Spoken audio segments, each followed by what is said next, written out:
المشاهدون الأفاضل، طيب الله أوقاتكم أينما كنتم، بكل خير حيكم، وأقدم لحضراتكم نشرة أخبار المساء من الفضائية الإريترية والمستهل بالعناوين.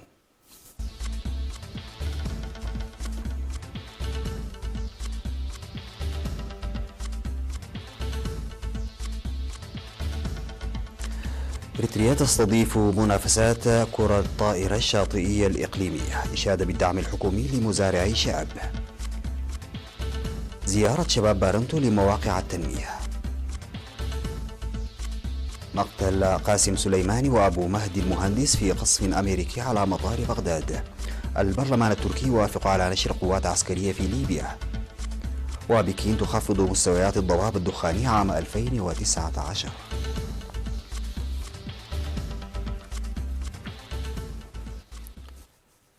السلام عليكم ورحمة الله. تنطلق يوم غد 4 من ديسمبر بشاطئ قرقسم بمدينة مصوع بطولة كرة الطائرة الشاطئية الإقليمية التي تستمر حتى 7 من ديسمبر وهو 7 من يناير. وأوضح رئيس الاتحاد الكرة الطائرة السيد ميكائيل تخلي ميكائيل لوكالة الأنباء الإريترية إن إريتريا تشارك في البطولة بمنتخبين للجنسين، وتشارك في البطولة التي تعتبر المرحلة الأولى لتصفيات أولمبياد طوكيو 2020 دول إريتريا والسودان ورواندا ومصر وجنوب السودان. وتشارك جميع الدول باستثناء السودان بمنتخبات للجنسين، وقد وصلت البلاد منتخبات السودان ورواندا ومصر، ويتوقع وصول منتخب جنوب السودان غدا. وكان في استقبال منتخب مصر لدى وصوله مطار أسمر الدولي اليوم 3 من ديسمبر رئيس الاتحاد الوطني للكرة الطائرة ورئيس كونفدرالية إفريقيا للكرة الطائرة للمنطقة الخامسة الرواندي غوستاف نيكو رونزيزا. وتنقسم كونفدرالية إفريقيا للكرة الطائرة إلى 7 مناطق.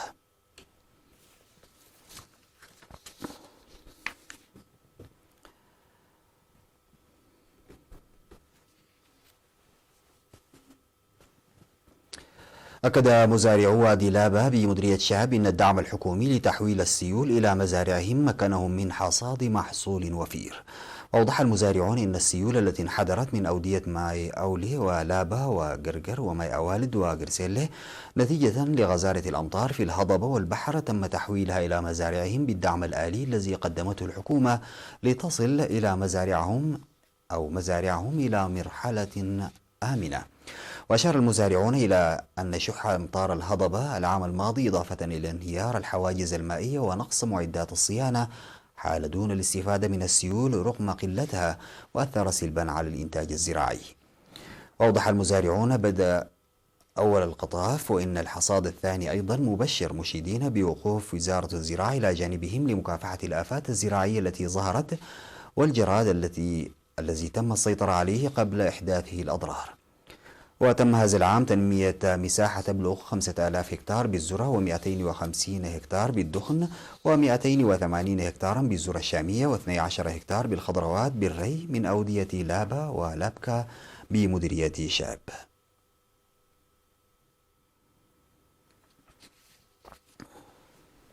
قام 90 من الشباب العمال في مدينة بارنتو بزيارة سدود مسلام وطغرة ومشاريع التنمية الزراعية في محيطه، وخاصة تربية الحيوانات ومشروع الطاقة الشمسية لكلية ماي نفحي للعلوم. وقال مسؤول الاتحاد الوطني للشباب والطلبة في مديرية بارنتو السيد عبد الوهاب سليمان إن الهدف من الزيارة تعريف الشباب بالبرامج التنموية التي تشهدها البلاد والقيام بدورهم بتقوية تأطيرهم. وأشار الزوار إلى أهمية زيارة مواقع التنمية والشرح المقدم من الخبراء، مؤكدين على النتائج الجيدة لمثل هذه الزيارات. وقدم رئيس الاتحاد الوطني للشباب والطلبة سيد صالح أحمد دين شرحا للزوار حول الأوضاع في البلاد والفرص المتاحة، وقال إن المرحلة تتطلب تطوير الشباب لقدراتهم والعمل بنشاط في برامج التنمية.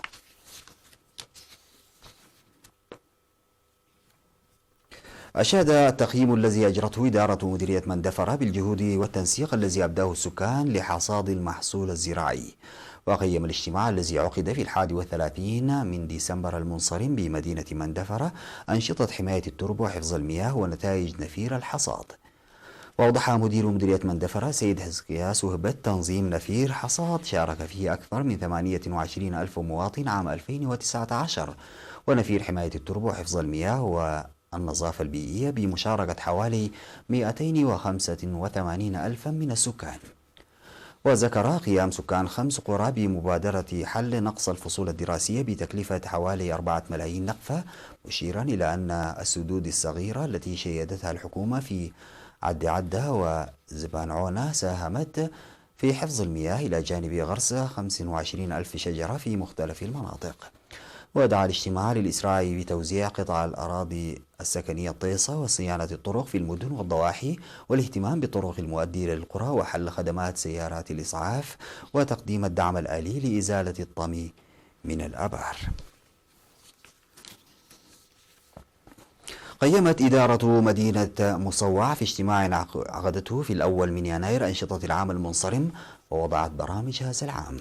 أوضح مدير المدينة السيد هيلي أسفاه تنفيذ برامج الصحة والتعليم والمياه والكهرباء والزراعة ونفير نظافة البيئة والتشجير وغيرها وتحدياتها والبرامج الموضوعة للتنفيذ. وأشار إلى توسيع أنشطة حماية التربة وحفظ المياه هذه السنة في ضواحي بيرامي وحرقيقو ودوغلي، مؤكدا بأن تحسين الحياة المعيشية للمواطنين من أولى الأولويات.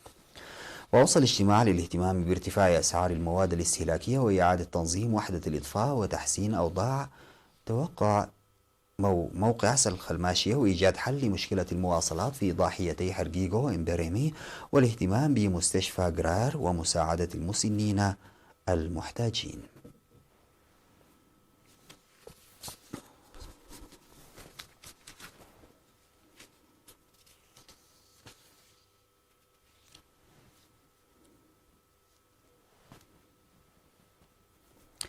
نتوقف سادتي مع فاصل قصير ومن ثم نعود لمواصلة الأخبار.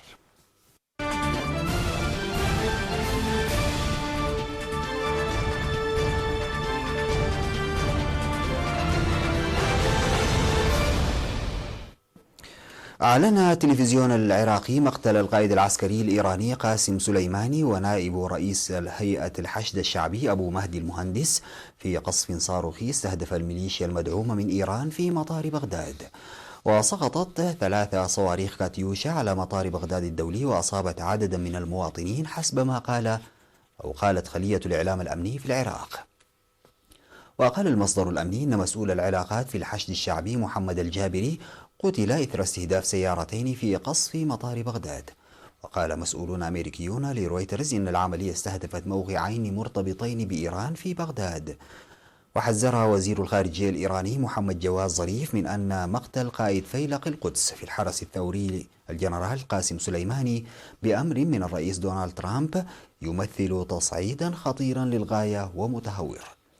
وتوعد المرشد في إيران علي خامنئي بانتقام قاس بعد مقتل قاسم سليماني، وأعلن الحداد الوطني ل3 أيام في البلاد. وتزايد التوتر بين الولايات المتحدة وإيران في المنطقة إثر فرض واشنطن عقوبات اقتصادية على طهران. وتبادل الجانبان الاتهامات بشأن هجمات على منشآت نفطية ومخازن أسلحة للميليشيات وقواعد عسكرية تستضيف قوات أمريكية.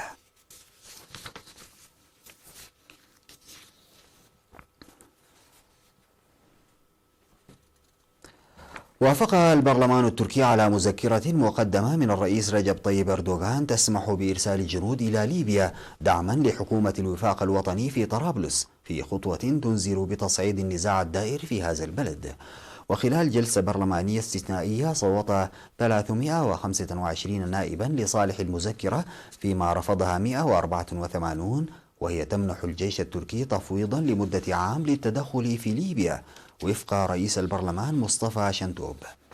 ويقع حاليا على عاتق الرئيس التركي أن يقرر إن كان سيرسل قوات إلى ليبيا أو أن الدعم العسكري سيأخذ شكلا آخر على غرار إرسال مستشارين.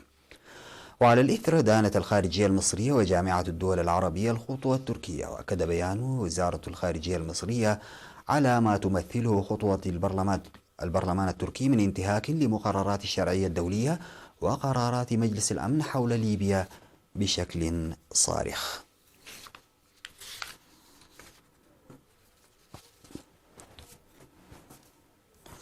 أظهرت بيانات صادرة عن الهيئة المعنية بالبيئة في العاصمة الصينية بكين أن بكين خفضت مستويات الضباب الداخلي والضباب الدخاني في منطقتها الحضرية بأكثر من 17% في عام 2019 بعد 5 سنوات من حملة لمكافحة التلوث.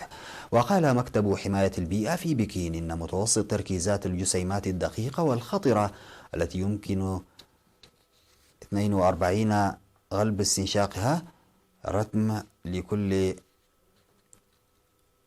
بلغ 42 مايكروجراما لكل متر مكعب في العام الماضي.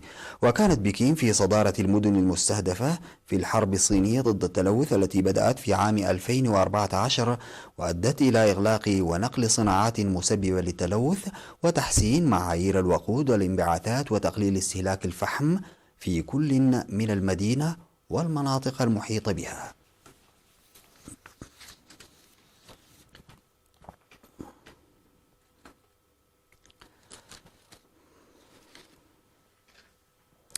أفادت مجلة أمريكية بأن الأبحاث المبكرة أكدت أن خوارزمية جوجل يمكن تحسين جودة ودقة فحوصات الثدي بأشعة الماموغرام السينية. وذكرت المجلة التي تهتم بالتقنيات المستجدة في مجال الثقافة والصحة وغيرهما أن 1 من كل 8 نساء سيجري تشخيصهن بمرض سرطان الثدي أثناء حياتهن. وفي محاولة لتسريع عملية الكشف جرب باحثون خوارزمية التعلم العميق للتعرف على سرطان الثدي في أجهزة المسح الضوئية بدقة اختصاصي الأشعة نفسها أو أفضل منه.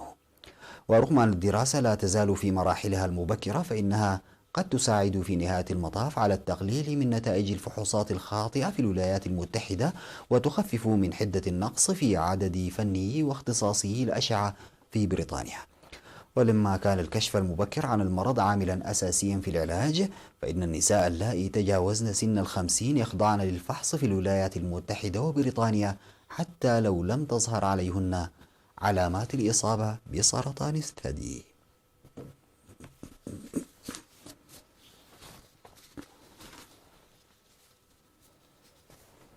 انتهت سادتي نشرة أخبار المساء قدمتها لحضراتكم من الفضائية الإريترية. شكرا لمتابعتكم. السلام عليكم ورحمة الله تعالى وبركاته.